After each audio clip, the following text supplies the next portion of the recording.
ini kan seringkali elit politik ini ambigu gitu. Kadang-kadang dia ya sangat pragmatis ya, sangat pragmatis. Jadi Rumah bersama pelayan rakyat, merahnya Jangan ada keraguan.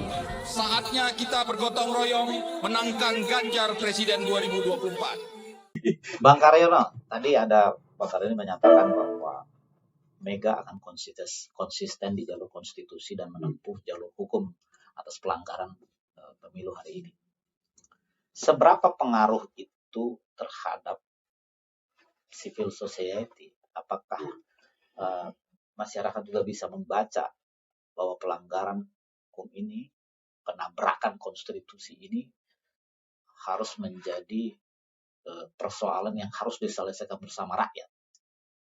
Artinya ini bukan tentu kan, apakah jalur hukum mungkin bisa jadi nanti kan proses judicial review, terus kemudian apakah ada jalur-jalur parlementaria atau parlemen jalanan barangkali? Itu yang tepat. Ya. Menempuh jalur konstitusional yaitu tetap berjalan. Oke. Ya.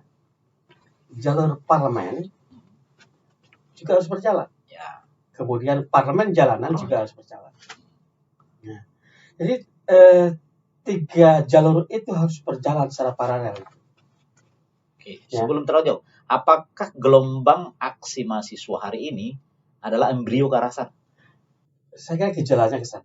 Justru menurut saya begini, untuk mencegah elit politik kompromi ya dengan penguasa, ya, maka harus didahului dengan gerakan civil society. Nah, kalau gerakan civil society dalam tempo waktu yang singkat-singkatnya itu, ya, eskalasinya bisa meluas, bisa melakukan konsolidasi. Tensi gerakannya semakin meningkat, ya. Ini Semakin perlawanan semakin masif, ya, spektrumnya semakin meluas. Saya kira itu bisa paling tidak elit politik yang mau kompromi itu menahan diri dulu, wait and see. Karena dia akan membaca kira-kira gimana ya gerakan civil society. Dia akan mempelajari, menganalisa, paling tidak menghentikan mereka, menahan diri dulu untuk tidak melakukan kompromi lebih dulu. Nah, saya kira itu cara yang paling efektif. Bagaimana civil society terus bergerak, ya, terus bergerak. Nah, saya kira isu tentang penyelenggaraan pemilu yang ugal-ugalan itu, yang brutal, ya, itu tetap menjadi salah satu isu, tetapi menurut saya gerakan civil society juga harus mulai menggeser isu yang lain. Ya. Misalnya soal nepotisme, ya, dan ini semangat reformasi, amanat reformasi. Nah, kalau hari ini terjadi, itu saya diskusikan juga Bung Nanda waktu itu bersama Bung Nanda terkait isu hari ini, bahwa ini mirip atau deja vu. Kemarin kita menyebut 98 bahwa ada isu KKN kuat di situ, hari ini juga terjadi, bahkan lebih besar kalau kata Bung Nanda kemarin. Ya, lebih terbuka. Lebih masif. Nah, saya kira isu-isu korupsi, isu nepotisme, KKN lah ya, itu terjadi hari ini. Nah, menurut saya isu itu yang perlu dikedepankan, yang harus lebih dikedepankan. Kemudian mengkritisi soal kebijakan ekonomi, bagaimana pengelolaan sumber daya alam. Ya. Kemudian kenaikan harga kebutuhan pokok misalnya hari ini, ya, hari ini beras naik dan langka. Oke, saya bantu pertajam. Ini soal informasi. Kalau tadi isu etik hanya laku di kalangan menengah sampai elit, isu korupsi masih bisa diterjemahkan oleh masyarakat bawah. Ya. Isu nepotisme ini agak lain saya lihat. Kenapa? Banyak pendapat juga dari masyarakat bawah. Di banyak kabupaten, kota, provinsi juga, bapaknya gubernur, istrinya ketua dewan dan segala macam. Iya, betul. Oke. Betul. Ada lagi satu isu sebenarnya. Tadi terkait soal mungkin harga. Ini yang betul-betul menyentuh bukan saja ke masyarakat bawah, tapi ke perutnya langsung. Ya, karena ini hari ini ternyata ada informasi bahwa ketahanan pangan kita terancam.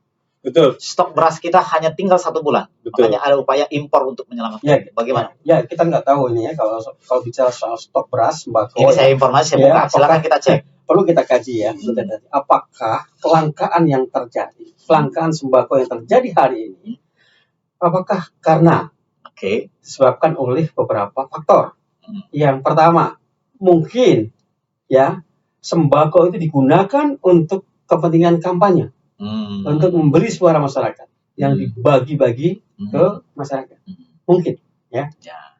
Dan itu kasat mata juga.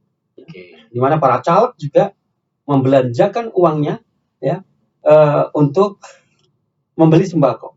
Ya, sembako. Nah, apakah karena itu? Atau ya ditambah lagi dengan biasa ini persoalan lama yang tidak pernah terselesaikan, di mana ada oknum-oknum yang sengaja menimbun ya, menimbun sembako Motifnya karena ini menjelang puasa. Oh, motifnya itu kepentingan Ya. aja sih ya, kepentingan. Nah, atau memang krisis betulan ya antara produksi dengan kebutuhan konsumsi tidak seimbang. Nah, ini saya kira perlu dikaji. Ada bocoran kan? Ada bocoran. Ada Iya, ini bocoran. Ini kalau Sudah di ada kalau di Tempo bocor bocor halus, ini halus. bocor. Ada bocoran. Ada bocor. Ah. Pemerintah hari ini melakukan PO impor beras. 1,5 juta ya. 1,5 juta ton katanya mengantisipasi krisis pangan kan. Kalau berdasarkan teori katanya kan kalau pangan kita stabil itu minimal stoknya itu 6 bulan aman. Ternyata ini tinggal sebulan gitu. Padahal dulu 2014 Jokowi janjinya tidak lagi impor beras. Tidak lagi impor beras. 2014 loh. Nah, Ya kan? Ya, maksud saya itu jadi teman-teman pergerakan ya civil society itu sudah harus menyentuh isu kebutuhan dasar pokok. kebutuhan pokok masyarakat ya. Nah, kalau dengan isu itu ya, itu akan mendorong partisipasi masyarakat di dalam melakukan perubahan. Nah, karena isu-isu terkait dengan nepotisme misalnya, betul tadi, masyarakat cenderung permisif ya. Atau istilahnya saya mengistilahkan gini, bukan kalau permisif terlalu ekstrim, tapi lama-lama memaklumi. Memaklumi kan berarti permisif, gitu ya, permisif. Mungkin ya sudah imun barangkali karena sudah terjadi di mana-mana. Bahkan sekarang ini dalam pemilu 2024 ini semakin menguat, semakin telanjang, semakin terbuka ya, nepotisme itu.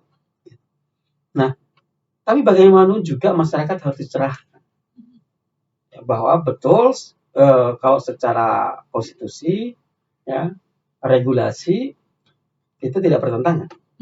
Boleh politik kekerabatan itu boleh. Dulu ada undang-undang pilkada, seingat saya, waktu itu memang dibatasi. Keluarga garis keturunan ke atas, ke bawah, dan ke samping. Ya. Tapi kemudian ada sejumlah pihak yang mengajukan judicial review ke Mahkamah Konstitusi. Pasal itu kemudian dibatalkan oleh MK karena dinilai dipandang bertentangan dengan Undang-Undang Dasar karena melanggar hak orang lain untuk dipilih, hak memilih dan hak untuk dipilih. Politik lah.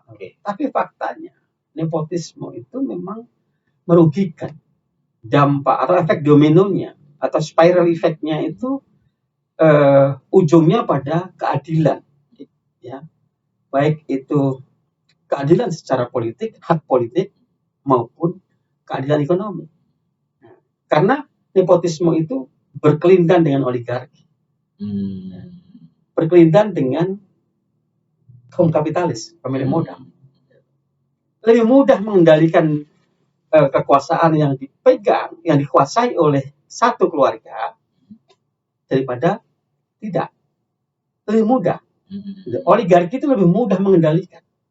Oh iya, betul. Itu efeknya. Masuk akal. Nah, masyarakat harus dicerahkan. Jadi nggak boleh permisif. Nepotisme itu bahaya lagi. Bahaya betul. Dampaknya itu besar. Ya. Termasuk tadi dampaknya terhadap keadilan ekonomi. Ya. Dampaknya terhadap hak politik juga. Loh kan itu bisa menghambat orang lain. Misalnya Bung Karto, ya kan, punya niat untuk maju jadi gubernur, ya. Nah, tapi karena ada nepotisme, ya, maka seluruh energi digunakan, ya, untuk menghalang-halangi Bung Karto. Ya. Itu dampaknya luar biasa, jangan dianggap sepele. Ya, mempersempit ruang bagi masyarakat pada umumnya juga untuk berpolitik ya. Iya. Nah, Oke. kalau secara konstitusi, regulasi ya tidak bertentangan karena memang tidak ada aturan. Oke.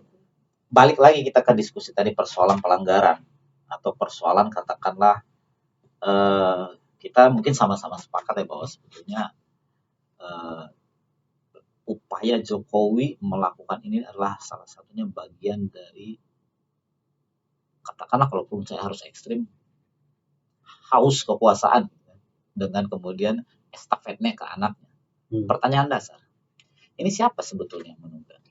Jokowi menunggangi Prabowo atau Prabowo yang menunggangi? Bang Nanda bisa jawab Pak? Sama-sama ini. Simbiosis. Saling berkepentingan. Saling menunggangi. Karena yang saya tahu yang jago menunggangi itu ya Prabowo, menunggangi kuda. Ya kan dulu itu kan kita lihat Jokowi sebagai pemimpin yang diharapkan karena lahir dari rakyat, dari rahimnya rakyat, artinya dia orang biasa saja, gitu kan. Sehingga terjadi satu euforia bahwa orang biasa bisa jadi seorang presiden. Yang tadinya orang berpikir hanya orang-orang tertentu yang bisa masuk dalam tampuk kekuasaan. Sebut saja berdarah biru. Berdarah biru dalam politik, gitu kan. Oke.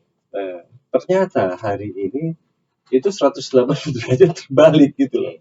Dia berbalik. Justru dia membangun itu gitu. Apakah dia karena lihat contoh-contoh banyak kan dinasti di Indonesia ini kan. Artinya sekarang ini kan republik rasa monarki. Cuma saya ingin menarik kembali satu benang merah yang kita harus perhatikan dan kita harus ingat gitu.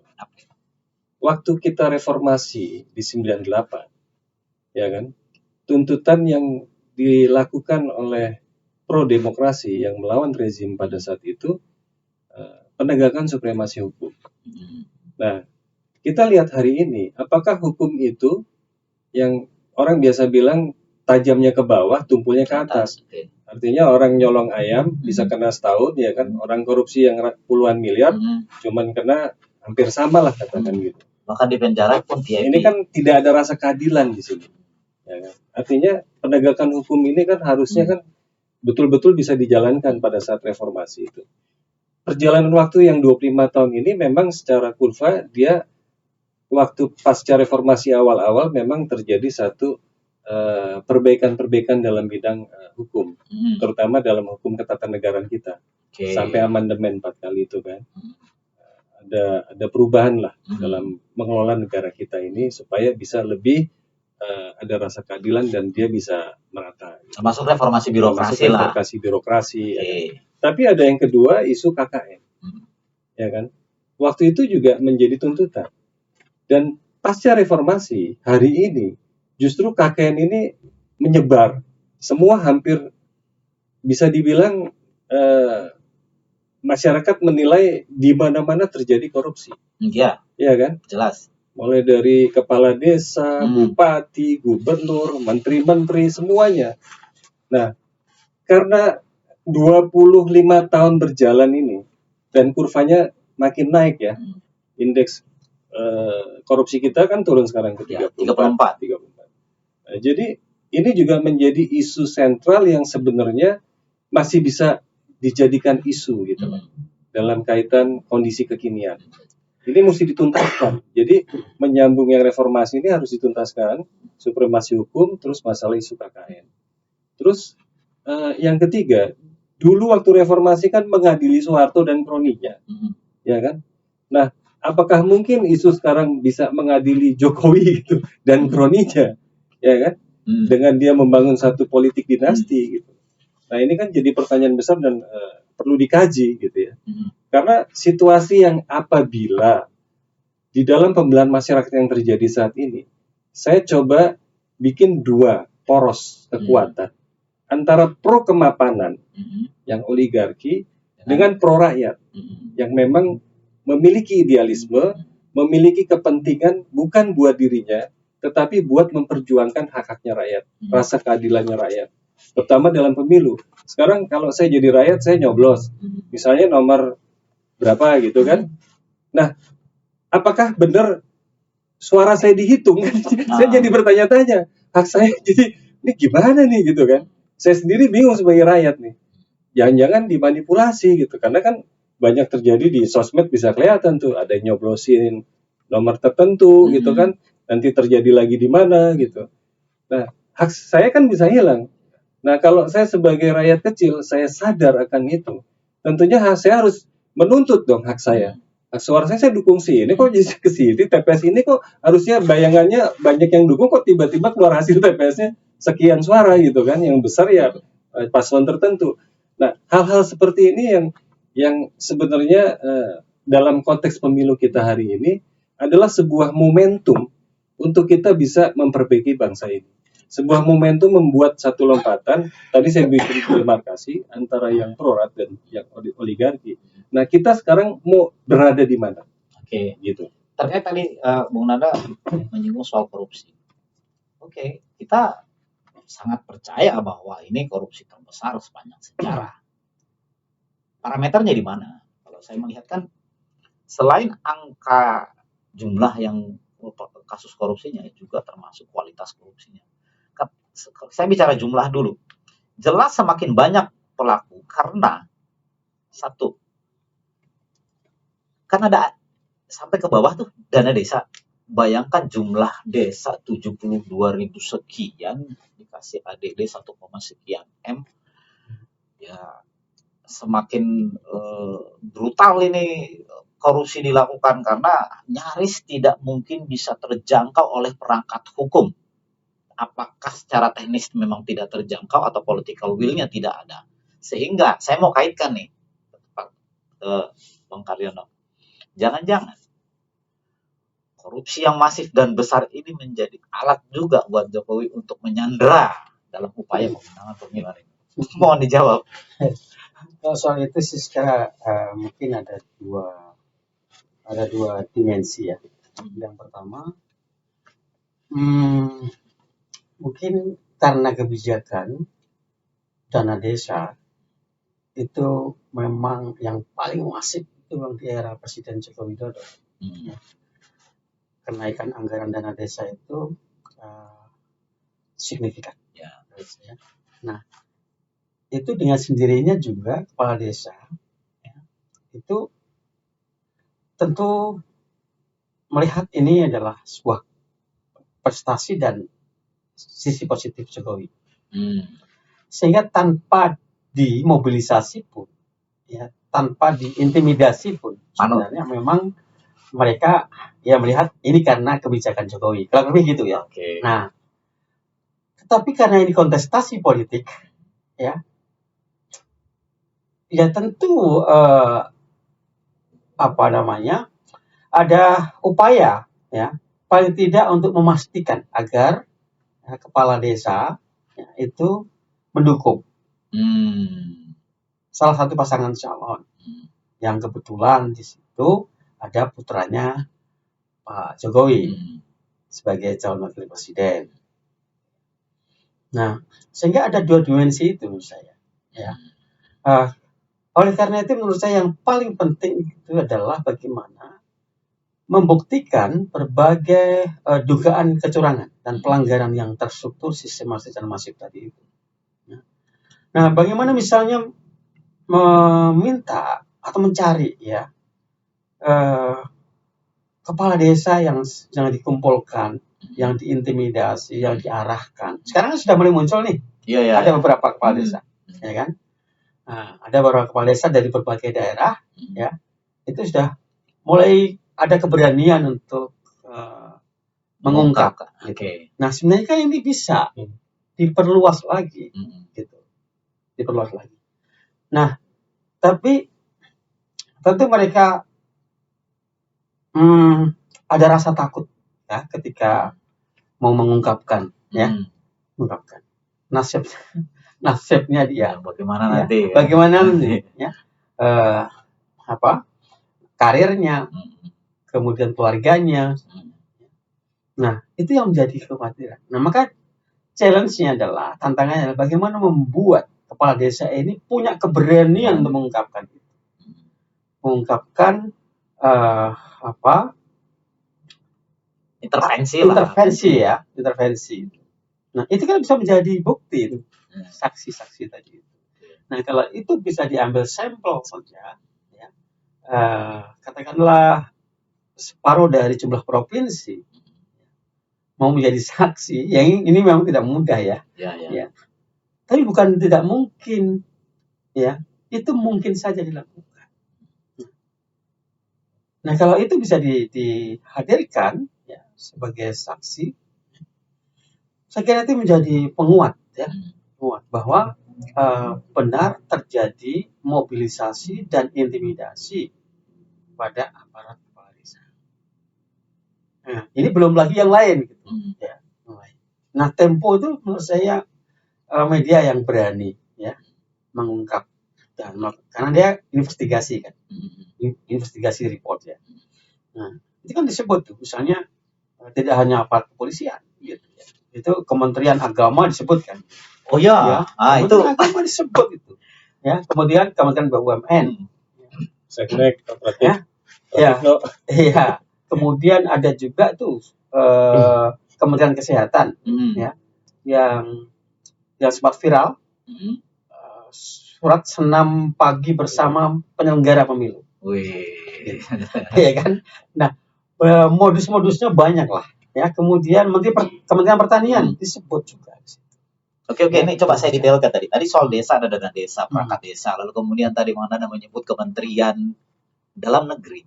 Jangan-jangan juga ini PJ ini yang umurnya, PJ ini umur sejarahnya panjang nih. PJ biasanya sih 6 bulan, 3 bulan. Paling lama mungkin jangan-jangan 91 tahun. Ini PJ yang sampai 2 tahun. Karena keserentakan. Oke, keserentakan. Maksud saya ini apakah ini bagian dari strategi juga? Bagian dari desain. Ya, saya kira sih itu nggak bisa dipungkiri ya. Sudah dibantah ya. Semua itu by design. By design. Nah,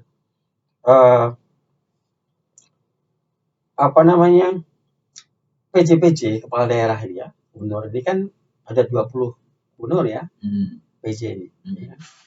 Nah, belum lagi kabupaten kota. Ya kan, itu lebih dari berapa itu? 200-an lebih itu. 200-an dari 512 sekian. Lebih itu. Hampir 50%. Nah, PJ ini kan menjadi kewenangan pusat. Iya. Dikendali Mendagri lah. Berbeda dengan kepala daerah yang dipilih melalui pemilu pilkada. Gitu. Nah, ini PJ, bos. Jadi mudah sekali gitu loh dikendalikan. Ketergantungannya itu sangat kuat sekali dengan pusat. Dan itu kan terkonfirmasi ketika Pak Presiden ya mengumpulkan kepala daerah itu ya, di mana kepala daerah dikumpulkan ya. Itu statementnya Pak Jokowi itu jangan miring-miring, mudah sekali ditafsirkan ya. Jangan miring-miring ya. Ya, itu kan jelas ya ketika Pak Jokowi menanyakan kepada Pak Tito di dalam negeri, Pak Tito melakukan evaluasi terhadap kepala daerah ini, gubernur ini berapa bulan sekali gitu ya. Ya 3 bulan sekali Pak. Nah, terus Pak Jokowi bilang, ya saya sebagai presiden, kalau tadi Menteri Dalam Negeri mengevaluasi 3 bulan, saya membuat evaluasi harian. Lalu kemudian gubernur ya, kepala daerah itu kan tepuk tangan kan. Dia kira kan, wah ini bagus nih pernyataannya, ini kan idealis gitu kan. Lalu jebakan Batman lagi. Padahal kemudian Pak Presiden kan bilang, jangan tepuk tangan dulu. Belum selesai. Ya kan? Nah, maksud saya bisa melakukan evaluasi harian itu. Artinya kalau miring-miring, saya bisa ganti hari ini juga. Oke. Tidak hari. Ya, saya kira kalau nalarnya berfungsi jalan sudah bisa membaca arahnya kemana. Sebenarnya rakyat itu udah cerdas. Artinya rakyat bisa menilai para elit politik yang berkuasa. Jokowi efek itu memang sangat besar ya dampaknya.